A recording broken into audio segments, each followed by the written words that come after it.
Today is Sunday, May 15th, 2022. My name is Olivia Mena, and I'm interviewing, can you say your name? Elsworth Rogers. Mr. Elsworth Rogers. Would you spell that for us? Elsworth, last name Rogers, Rogers.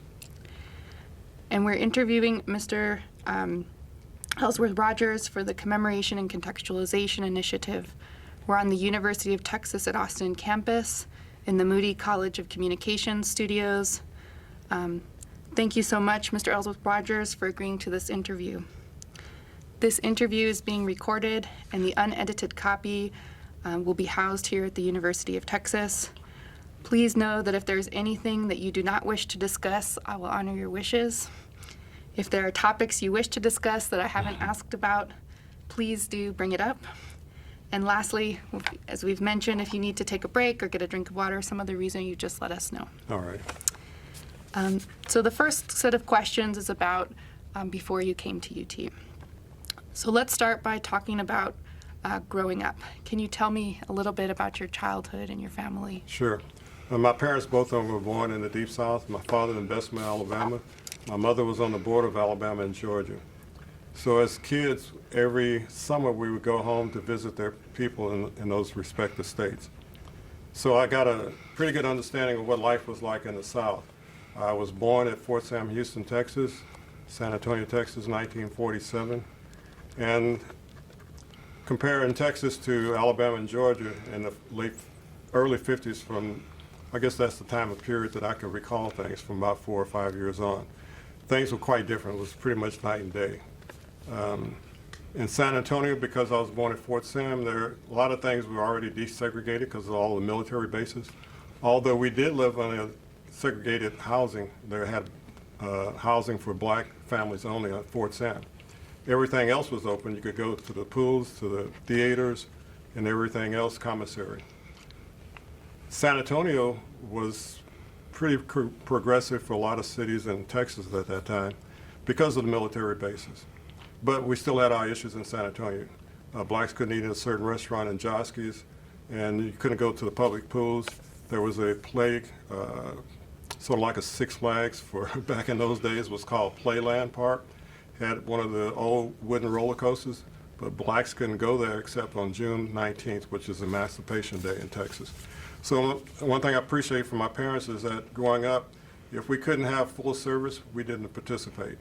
So I never went to those places, especially Playland Park. Until they finally opened it up, I was able to finally experience the roller coaster and things. So every year when we go home, it kind of became to where you had to get some necessities of gas. But always the restrooms were colored restrooms in the back, weren't well kept. So we didn't use those facilities. My mother would fry a couple of chickens, bake some cookies and cakes, and we would stop at the roadside parks along the way. That was also our cafeteria as well as our restroom.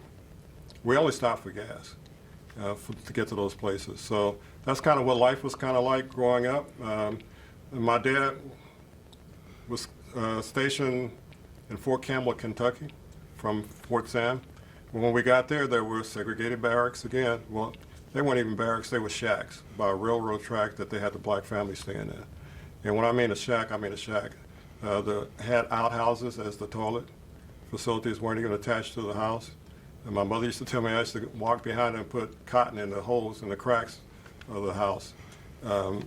So my dad was able, he was a master sergeant at that time, so he was able to get us in on base. So we were the first black family on base in Fort Campbell. My sister was a little bit more outgoing than me, so she would, play with kids, and she was more acceptable than a black male anyway. So I grew up pretty much introverted, very quiet to myself. I learned how to just do things by myself. So when we went back, got stationed back to Fort Sam, things had gotten a little bit better, but still there were some issues. And I remember going back that we finally bought a home. And because I was born in December, you had to be 6 years old to go to school. Well, my mother got me a Catholic school down the street.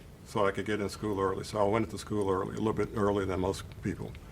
And after a while, she transferred me I went to a black elementary school to about the 4th grade, and then transferred me to another elementary school, which was Robert E. Lee, and that kind of tells you something about the school itself.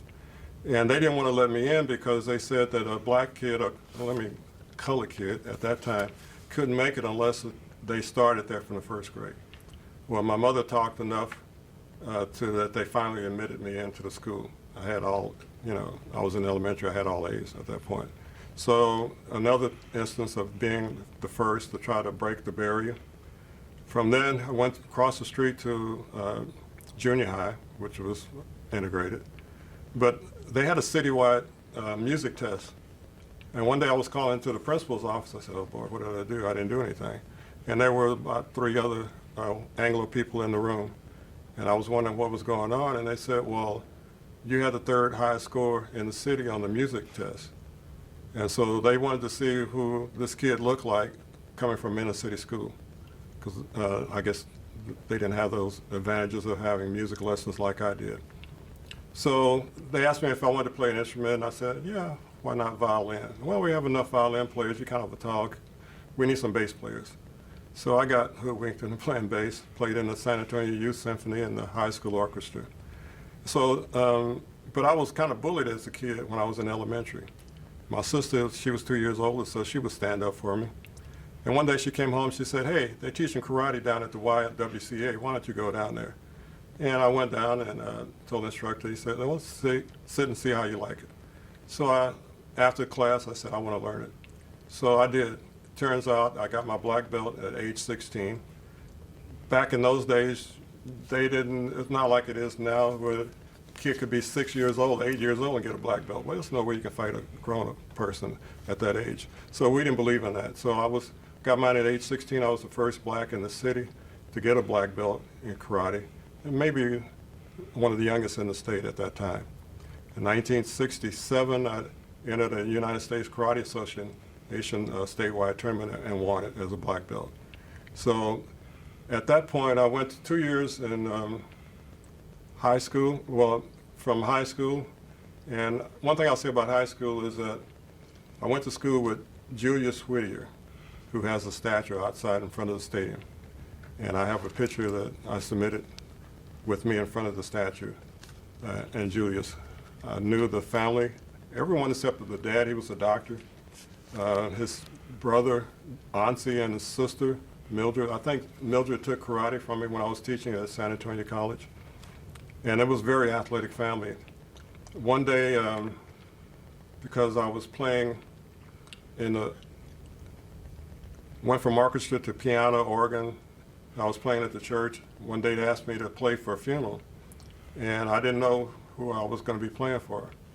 So I met the family, had it see if they had any special requests. I said, who is this lady that this service is for? And they gave a name. I said, that doesn't ring a bell. They said it was Lorraine Whittier. I said, oh, wow, Miss Whittier. Okay, so this took on a whole new meaning for me because I knew her very well. She sang in one of the choirs that I had at the time. So, and Julius was there at his mother's service. So afterwards, I got a chance to speak to him. He recalled me, where he remembered me from, because at that point he was beginning to get Alzheimer's and stuff, but he hadn't progressed or regressed at that particular point. So we said, okay, let's stay in touch, but we never did really get together again. So I was proud that what he did, because he had to break the color barrier, which was a real tough one. It was like when the first blacks came here to UT as well. So that kind of tells a little bit about my upbringing. My parents always made sure that we were involved in everything that we could be. And I think that that's one of the reasons why I ended up coming to UT. My sister didn't have the grades that I had, but she wanted to go to a historically black college, Clark College in Atlanta, Georgia. And she said, they'll send you wherever you want to go, but I really want to go to Clark. Tell them to send me. I said, all right. So I gave him to my sister, and she went to Clark, and I knew that the family couldn't afford 2 of us to go far away. I had an uncle who was a dentist in Los Angeles, and I was 3 years pre-dent. So I said, well, I always wanted to go to USC or UCS or UCLA, USC, UCLA. And, but because I told the family, parents to let Pat go to, my sister to Clark, okay, where else can I go? I went 2 years undergrad, San Antonio College, and after that I wanted to go to a larger university. But kind of immediately ruled out A&M because A&M was told all male at that time. I didn't want to go to school with just all guys. Probably would have had better concentration, but it wouldn't have been as much fun. So I said, where else can I go? So Austin was right up the road. It was a state-supported tuition college. So back then you could get, off of $500, you could get books, tuition, everything taken care of, and still have a couple of dollars left over to try to make it through the year. So UT kind of won out by default. But and I'm glad that UT and some of the other colleges are now looking at different ways of admittance rather than relying heavily on ACT, SAT scores. Because my SAT and ACT scores were the bottom of the barrel. Says that I shouldn't even gone to college. But I was able to survive at San Antonio College and transfer up to UT. So when I originally applied, I was denied entrance. And I said, well, God, what can I do now? I've already completed my junior college. What can I do? So I came up to campus and spoke with one of the counselors. I said, look, I have no other place to go. There's got to be some sort of way I can get in here. And I was persistent, and she said, well, hold on a second. And she went and talked to someone. She came back and said, we'll let you in, but you'll only come in as scholastic probation. I said, fine, I'll take it. Let me in. So that's how I got into UT. Because my parents had divorced at that time, I had to work. And so my first year was spent every weekend going back to San Antonio. I was playing at the chapel morning service at Fort Sam Houston. I would immediately leave there and go to my church and play for the youth choir, or the kiddies. And I had a chapel service in the Sunday evening at Fort Sam. So then my weekends that first year were really spent in San Antonio. And that kind of hurt my studying, actually. And the counselors didn't really counsel me on the correct load to take because I was pre-dent. I loaded up too heavy on hard courses the first semester. And I got on scholastic probation. So they said, you have to sit a year. I said, well, wait a minute. I didn't ask for scholastic probation when I got here. Y'all put that on me. And I said, I did earn it this time. I said, so I'm requesting to be readmitted and allowed to continue. So they gave a special waiver, said, okay, but understand if you get on scholastic probation again, you have to sit a year. I said, no problem. So obviously I never was on scholastic probation again. From that meeting, I went straight to the library, and most of the time was spent in the library. But when I first got to UT, it was like, okay, where am I going to stay? Well, the housing was still segregated, and I didn't, being raised, we just didn't participate in things like that you were going to split us up, so I didn't want to stay on campus. I tried to get an apartment, and I could call, hi, I'm a student at UT looking for an apartment close to this campus. Oh, sure, we have one available. Well, by the time I would go over there, they said, oh, we just rented it. So it kept happening, and I told a friend of mine's mother about it, who her husband was a pastor here at Wesley United Methodist here in Austin. And I told her, well, said, no, I can't be like that. I said, okay, watch. So we picked up the phone, I said, we're calling an apartment. Do you have any apartments available? I'm a student at UT, and I want to be somewhere close to campus. Sure. Okay, I'll be right over. We went over, and they said the same thing again. Well, we just rented it. So she saw what I meant. So I ended up staying off campus. I never stayed on campus. My first housing was off of Airport Boulevard. And so it was a pretty good haul from there to campus. So when I was on campus, it was for classes, to study, and then I would go home and study. It couldn't go back and forth. It was just too far. So that's kind of the way UT went. And then I had a couple of friends that I went to school with in San Antonio College say, hey, why don't y'all come on up? It's pretty decent. So they came up, and we ended up getting a house off of New York and Chacon or 12th Street. And now with the gentrification going on, those neighborhoods have totally changed. But back then it was really black neighborhood. And I was closer to Houston-Tillerson, so I spent as much time at Houston-Tillerson as I did at UT.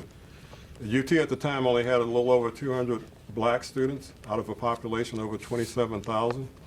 So we were right around maybe 1%, a little bit less than 1%. I think today UT is like 51,000 students.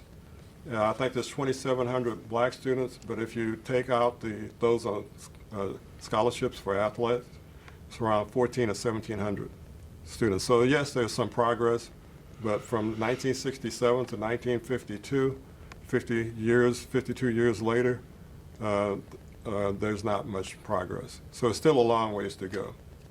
But I chose UT because it was a good school, and I wanted a good education. And but as far as life on campus, there really wasn't much there. I would obviously go by the dormitories that housed the black girls, the Almetris dorm, and spend time in the student union. But most of my time in between classes was in the library, and some in the game room at the student union, but mostly in the library. I remember one day walking campus because I got to UT the year after Whitcomb did all the shootings in the tower. And it was around a noontime class exchange, and we were right in front of the tower, and there was a real loud bam, sounded like a gunshot. And you could see everybody on the mall that day just ducked instinctively because everybody was still had that fresh in our minds. And when we didn't hear another bang, well, I guess we realized it wasn't a gunshot. So everybody was in a cross position, and we stood up and we kind of went on to class, and everybody had a kind of smile on their face like, okay, we were psyched. So UT at the time was interesting campus because it was during the time of the hippie movement. So it was pretty interesting here when you had the anti-establishment, which was, I guess, what you could consider the hippie movement, and you had those conservative, established UT type people here who didn't really want us here per se. So I was never involved with the social unrest. My dad always said never go to jail for no reason, so I didn't participate in any of the marches, anything like that. It was strictly about trying to get an education and trying to get out of school as soon as possible. I was trying to have a few hours left over to get to graduate because at that time Vietnam War was going on, and I was second-degree black belt in karate at that time. I was a hunter, so I wasn't a conscious objector. I knew they were going to send me to Vietnam. I was against the war because it wasn't a war they were trying to win anyway. I remember when they took one hill and sacrificed 2,000 lives to gain it, and then as soon as they got it, they gave it back the next day. I said, well, what was that for? So I appreciate it. I did not like Cassius Clay. I thought he was too braggadocious. But I loved Muhammad Ali because he went with his convictions of his religion. And I was drafted in 1970 while my first year in grad school because they were given deferments for grad students, but that was the year that they dropped the deferments for grad school. So doing the pre-inductee physical, I knew I was in great shape. I knew what was going to happen to me. So I said, well, what can I do to try to legally get out of going to the draft? Because I had some white students that came up to me and they say, hey, all you have to do is say is you're a minister of so-and-so religious sect, and they won't take you. Well, I didn't want to do it that way. Ali was sincere in his beliefs, so I congratulate him for sticking up for what he believed in like that. So doing the pre-inductive physical, I said, well, what can I do? So I said, well, let me see if my martial arts training can help me with this. So I went into a meditative state, and when they got ready to take my blood pressure, I was able to get a reading high enough that they sent me to the school nurse for 3 days and 2 tests each day. Well, back then, the nurses knew that the guys were running the stairs, doing push-ups, whatever, to build up your heart rate. And they make you sit there 15 or 30 minutes. And the whole time I was sitting there, I was meditating. So I was getting readings like 160, 170. And I said, well, what's the cutoff? And I think back then it was 140 something. So on the 5th exam, I said, well, am I really doing this? Or is my blood pressure that high? I need to go to the doctor. So I didn't meditate on the 5th exam, and I was right at cutoff. So I said, okay, so I guess I am doing it. So on the sixth one, I really juiced myself, and I got a 190. So 2 weeks later, I got draft deferment. Yay, we had a party. All of my roommates, we all avoided the draft by various reasons. So I did it legally, and I don't regret doing that at all. Because I was pre-dentistry, I had to get a degree. I was never good at taking the college entrance, said I never should have gone to college. When I took the GRE, graduate record exam, to get in grad school, again, I shouldn't have been in. But I had good grades in psychology, so the head of the chair in the department, Dr. Janet Taylor Spence, Taylor Manifest Anxiety Scale, said, okay, your undergrad grades in psych were good, so we're going to admit you to grad school. So I went into the clinical psychology program. At that time, UT was strictly a PhD program. If you weren't going to get a PhD from them, then you can get a master's. Or if they told you that you weren't going to get a PhD, then you could transfer to another school if you went to try to get a PhD. So I went a year of grad school. My parents were divorced. My mother was struggling, trying to do everything she could, about 4 different types of jobs to make it. And at this point, I was feeling a little guilty, so I said, I need to help her. So I got out of grad school. I was the second black male admitted to grad school in psychology. And I was invited back to second for the next year. So I did good enough to get invited back. But I had to go get a job to help my mother. So that's kind of what happened with UT up until that point. Can I ask you a few questions about that? Sure, go ahead.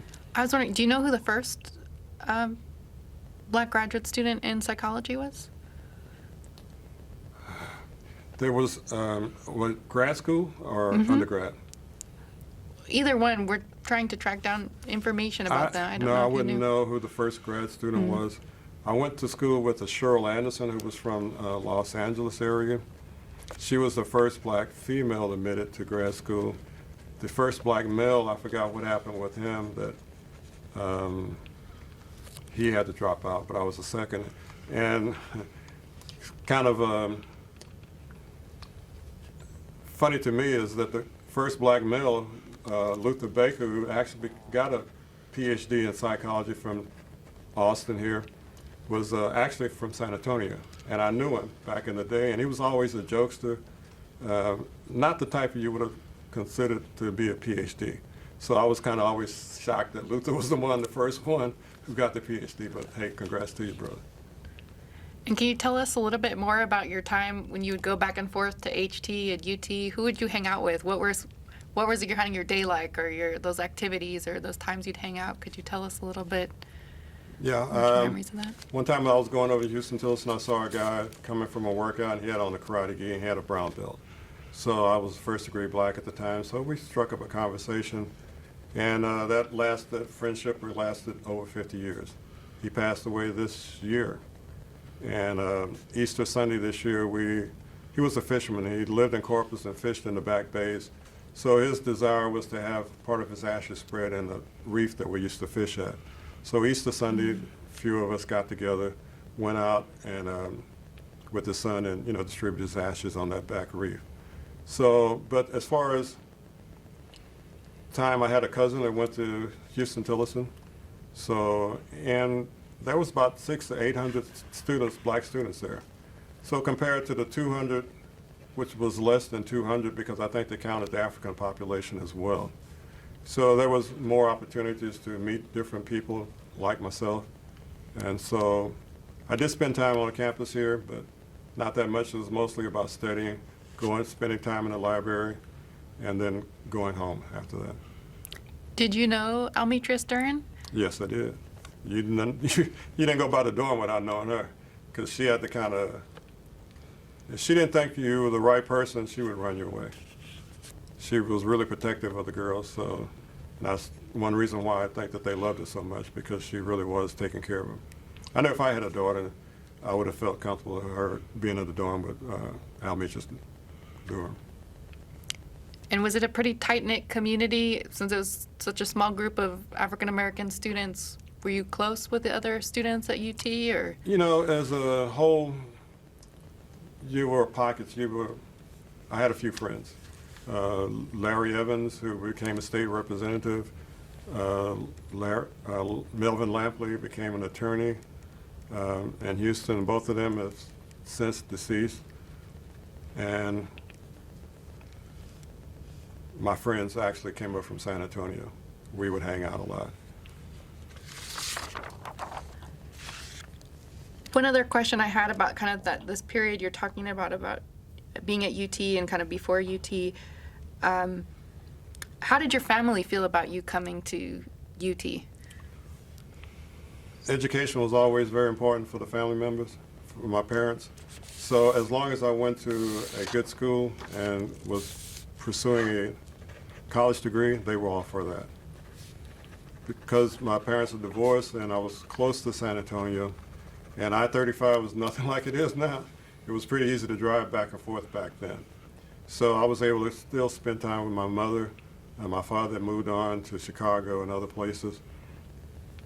So as long as I got a degree, they were happy. And what was UT Austin's reputation in your community before you came here? What did people say about this space? Interesting. So when I first got to Austin, San Antonio was pretty open as far as integration was concerned. But I was really kind of shocked at the problems that I had trying to get an apartment in Austin. Also could not believe that a black Austin police officer couldn't arrest a white person. They could detain them, but they could not arrest them. I said, I couldn't believe that. But so Austin was pretty segregated, I would say, back then. So you were telling us a little bit about how Austin was very segregated at that time. Yes, it was. Yes, Could you paint us a picture of what that kind of daily experience was like on campus, or where would you eat? Where would you go have lunch, or what was that like? Well, I'd eat lunch on campus a lot because I lived off campus and cooked my own food. I knew how to cook pretty good. But what was interesting about Austin as well was could you re-say that again? Because I lost my train of thought. It's okay. You said Austin was a pretty segregated place. Coming from San Antonio to Austin, it was very segregated. What was the kind of texture? I think sometimes some of us today, we don't remember what that's like, or it's hard for us to imagine. And I was just wondering if you could tell us like what that kind of experience was like on a regular day going to class, or when would you encounter that? Right. Well, I think main thing was the housing, not being able to get into housing.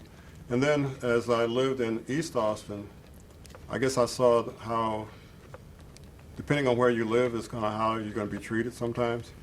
Because when the three of us was in a house off of New York Street, the city cut the utilities off on the coldest day of the year for about $8 or $20 gas bill. And I said, okay, is it like that across the city? So as things loosened up in Austin, by 68, 69, you could rent an apartment. I rented an apartment off of Riverside, and I had there's no cell phones back then, so you had to have a hardline phone in your residence. So I had a phone there. Wasn't able to pay the bill one time. They didn't cut the phone off. They just had it set to where I could call out, where people could call in, but I couldn't call out. So I said, okay, I can see the difference on how people are being treated depending on where you live in the city. You get everything cut off for nothing, less than nothing, but still have some services if you live in the right side of town. What were some of your first impressions when you first arrived on campus? Had you been here before? Was it your first? No, first time. I wanted to go to a large campus, so UT fit the mold in that regard. So it was maybe a little bit overwhelming at first, but I was used to adjusting to things, and I wanted that environment. I wanted to be around a large student body. UT had a good reputation as far as academics was concerned, so that was important as well. As far as the athletic part about it, you were really torn when you went to a football game, because obviously you want to support your school, but you knew that if I was Earl Campbell back in 1967, I couldn't have played for UT. So when we went to the games, if it was a school that had black football players, we pulled for the other team. And I was here in 69 and 70, and that was the year that UT won back-to-back national championships. I will say that seeing the tower in full-blooded orange was a pretty sight. And in the 1970 team, which I'd forgotten because campus is so large, Julius Whittier was a member of that team. So I know he went through a lot more targeted racism, breaking the color barrier in football, not only from his own team members, but other schools that he played against. So I appreciate what he did and what he went through, so I'm so thankful that they recognized him the way they did with the statue in front of the football field. Because I knew him, I knew his mother, she was a real activist in San Antonio. His brother, Ansi, he was in a demonstration and he got hit over the head by a flashlight by a police officer. He was never the same again. And one time, Julius went home to visit the old homestead, and he was walking through, and he saw the remains of a body in there, and it turned out to be his brother, Ansi. So he went home to pass away because he wasn't in his right mind. And so it was a sad situation to see that happen to a family member like that and for him to find him like that. So I'm glad that UT finally started integrating. They pretty much had to. They're going to stay competitive because a lot of teams, that's the reason why Oklahoma has the jump on UT and a lot now, because as good as the black athletes coming out of high school, Oklahoma was the only one that would allow them to come. So it's the reason why a lot of them went there, and it was kind of hard for UT to start gaining the trust to get some of those athletes to stay in state. So did you spend time with Julius Whitaker when you were a student? No, because No. I was in grad school at that time that he was here, and he was obviously involved with the football team. But did you go to the games and see him? Yeah, I still went to the games. Yeah. What was that like? Matter of fact, I remember talking to his mother, and she told me the time that when Julius was the first black athlete to score a touchdown for UT. And she was in the stands that day, and Lyndon B. Johnson was sitting behind her. And when Julius scored the touchdown, she said he leaned over and touched her on the shoulder and said, "That just got Julius into the School of Public Affairs," which he did do. And he graduated from School of Public Affairs, and he went on to become an attorney. Which again showed me that it's not who you know sometimes, or what you know is who you know. So that got him in, he proved his worth, and he took it from there. I'm glad that UT is looking at not leaning so heavily on ACT, GRE scores, and looking more at the student and what they can do. I wasn't an A student. I studied my butt off to get the grades that I got. And so now I think it's like 10%, top 10% of your class. And that's great that you have talented people like that, but maybe you're not getting a good enough cross-section of students like myself who were willing to come in and really put forth the work necessary to get out. That gives you a different type of person as well. And I think it needs to be more of an integration as far as the type of student as well. Tell me a little bit about what your classroom interactions were like. You mentioned that it was a very small population, a small community. What was that like going into a classroom? Well, I hardly ever had a class with another black student.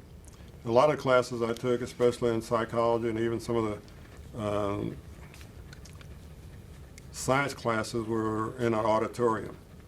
And so you would come in, you would sit down. Some of the teachers would take roll. Some of the classes were too big, they didn't care.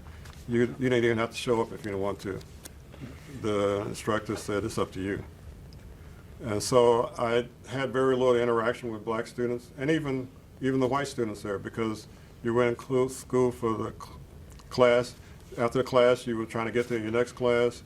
Campus was so big, you had to kind of schedule to where you didn't have classes back to back, at least unless they're going to be on the same side of the campus, or else you'd never get to the other side in time. So it was always just trying to get to the next class, go to library study, go home, do what you need to do, rinse and repeat. And how did you find the interactions with the other white students in the campus spaces, like the library or the classroom? It really wasn't much interaction. There was a couple of students I knew from San Antonio, then we would, talk.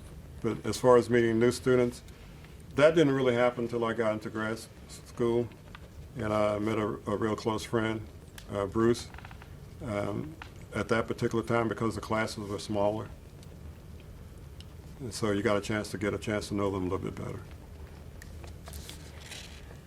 And what was your relationship to the wider black community when you were at the University of Texas? My main focus, well, I hung out with black students. Remember one time that they were doing protests and wanted the black students to march with them. And they said, well, we want y'all out front. Well, no, we don't want to be out front.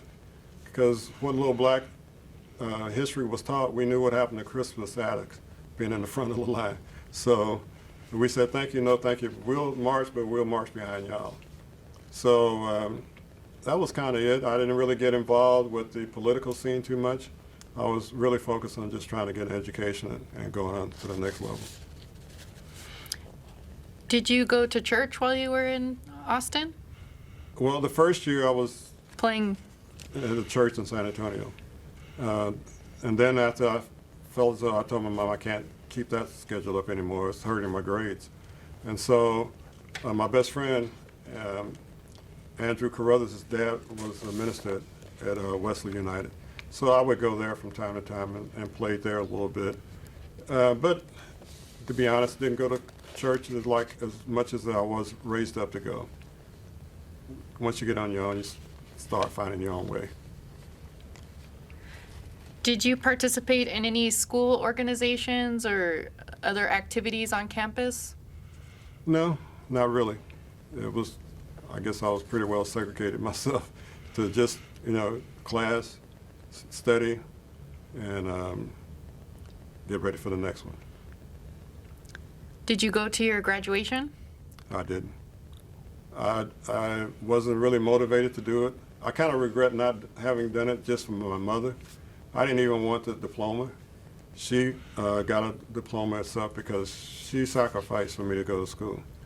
And so I remember one day she had the diploma and she was proud, so I said I should have done it for her. Going to UT was just strictly about getting a piece of paper. It was where it wasn't my choice. It was what kind of turned to be my best alternative at the time because of cost. I don't regret having done it because, again, I had to prove, along with all the other black students at the time, that we actually could come in and make it here at a school like this. So I guess in that regard, it was worth doing.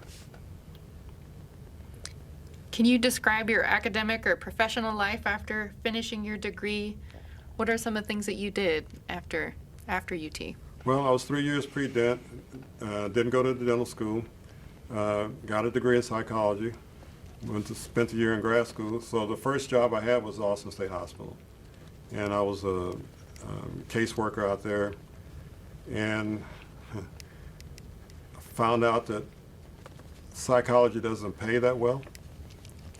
And so I had to find other things to do. In retrospect, I wish I had gone and taken some additional chemistry courses and gotten a chemistry degree. I ended up with a job at Dow Chemical in Freeport, working at one of the plants. And had I been able to transfer into the chemistry lab there, I probably would have stayed on and retired. But the job that I was doing, we were doing process controls and improvements on ethylene dichloride, which was one of the principal ingredients in saran wrap, which is a carcinogen. So it's like, okay, the money's pretty good, but am I going to give myself a short lifespan working around these types of chemicals? So from there I went up and I used my psych degree to go into sales. So I had a lot of different type of sales jobs. Normally I would try to pick a job or industry that was upcoming. Not everybody was doing it, so I was selling business telephone systems before the breakup of AT&T. And after that, I was doing PEO, professional employee organizations, which took all the HR offshoot off of the employer, did HR, payroll, and everything else. So, and then I went into tax programs, cafeteria plans when they were first kind of introduced, and had nothing to do with eating, cafeteria. It was tax programs that allow you to pre-tax your health insurance premiums. By doing that, it was really a win-win situation for not only the employer, because he reduced his FICA contribution, but the employee would end up taking home the same, if not a little bit more, in net pay. So it was a win-win for everybody concerned. Now I'm pretty much retired. I'm still, one thing I liked about going to school is that I have a love of trying to learn things. And things are so easy to learn these days because of Google. We didn't have that back in the day. So if you want to know something, just, hey, Google. So now I'm learning Forex, or high frequency currency trading. That's something I can do, and I'm still learning it. I got to get up to 80% or better in my trades, and then I can actually try to apply it to make some money. But it's something that you can do on your own. Once you really get it down, then it's yours. Can you reflect some on the role of education in your life and the sort of some of the lessons you've learned along the way? Good question. I was never one to beat my chest about, where I went or what I did. But one thing I'll say about education, it kind of prepares you for some of life unexpected things that you're going to run across, because you kind of learn how to analyze things, break it down into a smaller component to something you can work with and come up with a solution. So a lot of problem solving, and I think that that's one of the good things about education.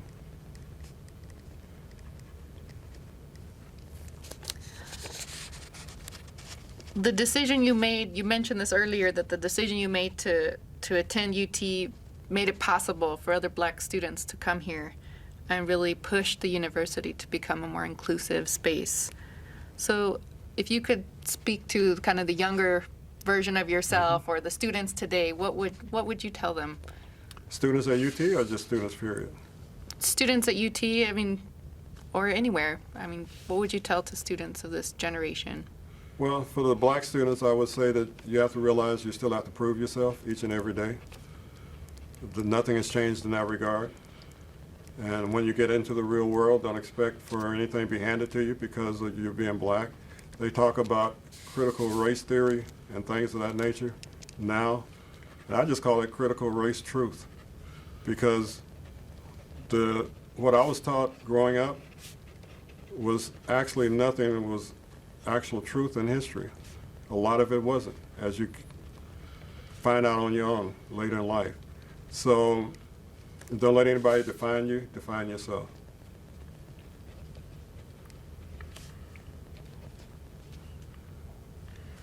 I have a few questions. Sure. And I guess you can kind of still look that way. So I know you're talking about that you used to live in the East Austin area. Mm-hmm. I actually lived there, so Okay. it's really interesting. But I know 11th Street was more of like the black. 11th and 12th. 11th and 12th Chicon. Street was in Chicon, New York. All of those streets had a lot of black businesses there a lot of times. I wanted to know, did you had any experiences with a lot of these areas? Maybe specifically like Victory Grill. I don't know if you want to speak a bit about that. Well, I really can't say much about it, but living in East Austin, obviously I went to all of the establishments around there, and so I was just comfortable there. It really wasn't too much different than other neighborhoods. Because it was East Austin, you didn't get the services that you would get on other parts of town. I saw that how it was on 6th Street, on the east side of 6th Street, in the Hispanic part of Austin as well. So it was totally different than what you would experience on the north side of Austin.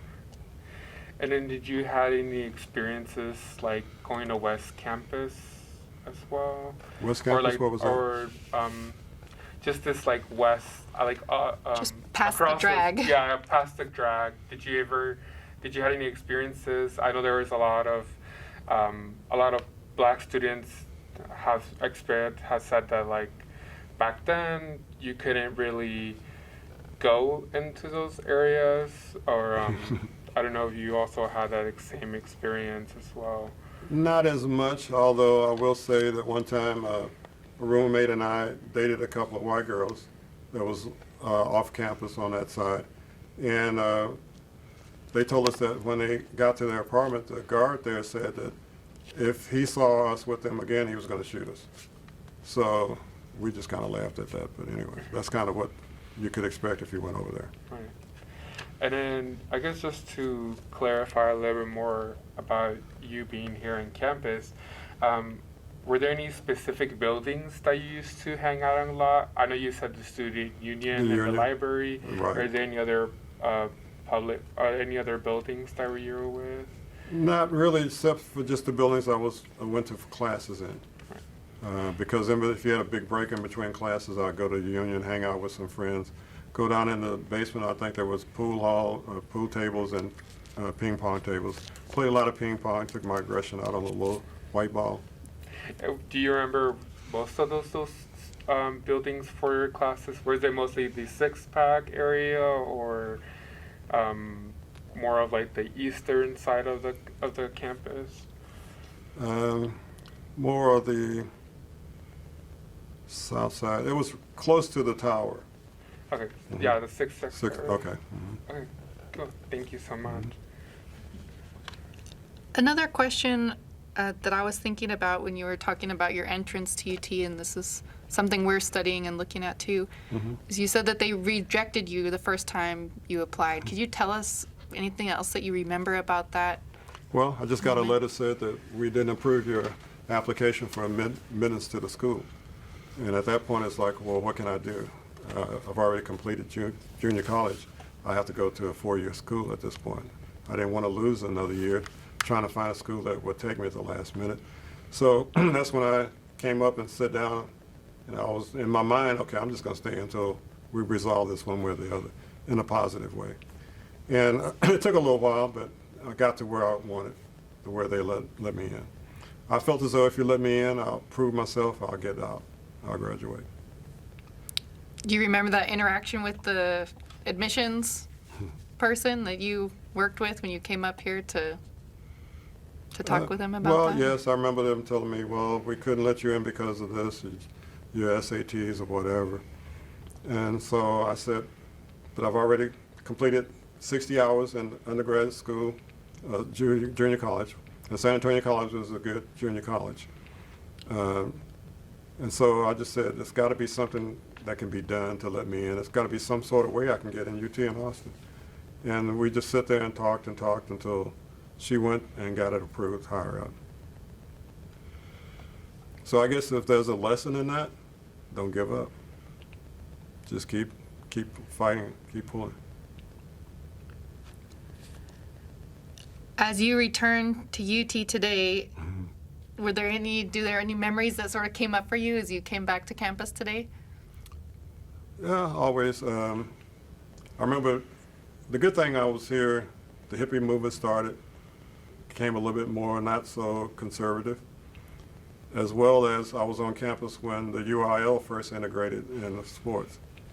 And old Gregory Gym, I was there for the first state basketball tournament. And so I was able to get into that game and see history made there. I believe it was Houston Wheatley won the first state. So one of the questions I wanted to sort of go back at the beginning, could you tell us a little bit about some of the court cases going on? Had you known about Sweat v. Painter, Brown v. Board? I know you came in 1967. So what was happening at that moment? Well, I was there when they integrated Little Rock schools there. So that was beginning to happen all across the country. And I knew that wasn't an easy thing to be the first black person walking into that situation. So thank God UT wasn't like that. It wasn't all welcoming and encompassing and open arms either. But didn't have to go through it like you did then. I wasn't really called any names when I was on campus, because that would have ended into a quick fight. But so I didn't have to go through that per se. I will say that we knew that depending on the professor you got and the type of class you were in would somewhat dictate the grade you were going to get. Because if it was an essay type grade, if it wasn't just a true or false type, it was left up to the professor to grade. If they knew you were black, some professors only felt as though you could get a certain grade. And we kind of proved that one time. I knew some black kids that had a white kid who had great grades, and they submitted the paper under their name, but the white kid did the paper. And that person got the same grade, basically. So we knew that there was some bias there. But if you're in a large class with 300 students and it's not subject to interpretation on your answers, test scores, then you would get what you deserved. Would you say it was sort of a mixed experience across different faculty members, or was that pretty typical? I can't say it was typical, but it was really depending on the type of course that you had. If it was, because writing styles are kind of inherent in certain races, I guess, in certain ways. You know, you can learn to write to where you wouldn't know that that was a black person writing or not. But back then, you could probably tell sometimes who the black student was. And if you knew by name, then that inherent racism would creep in.